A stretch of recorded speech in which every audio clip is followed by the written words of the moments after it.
even non-Muslim pun bila dia faham kenapa rationalis balik standard halal ni, dia pun kita ialah masyarakat Islam. Kita alhamdulillah masyarakat Islam yang ada tradisi ilmu yang tersendiri.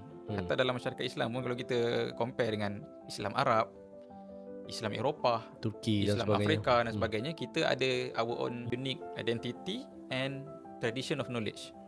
Kan, kita ni ada pegang satu mazhab yang lama. Yang lama kita pegang mazhab Syafi'i dengan ada approach kita yang tertentu, dan itu memberi yang kita kekuatan dalam satu sudut, iaitu particularity kita dalam soal halal contohnya.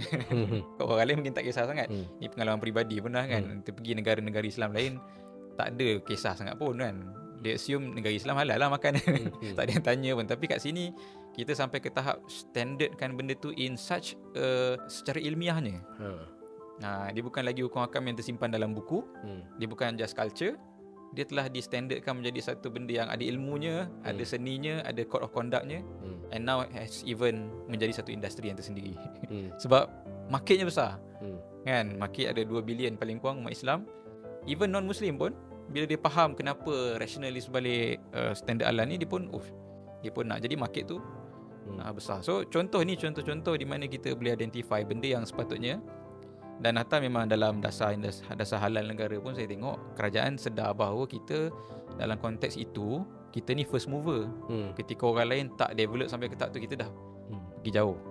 Cuma tinggal lagi sekarang ni bagaimana kita nak berfikir tentang benda-benda ni, bukan sekadar macam mana nak menjana ekonomi negara, apatah lagi untuk menjana kerja atau menjana peluang kepada bumi putera. Itu semua betul, tapi bagaimana nak angkat benda ni sampai ke tahap ia sepatutnya dipikir dalam kerangka membolehkan kita memiliki industri yang mandiri, yang menyebabkan dunia akan perlu tunggu kita cakap apa dulu baru dunia boleh decide in certain things lah, even geopolitically pun.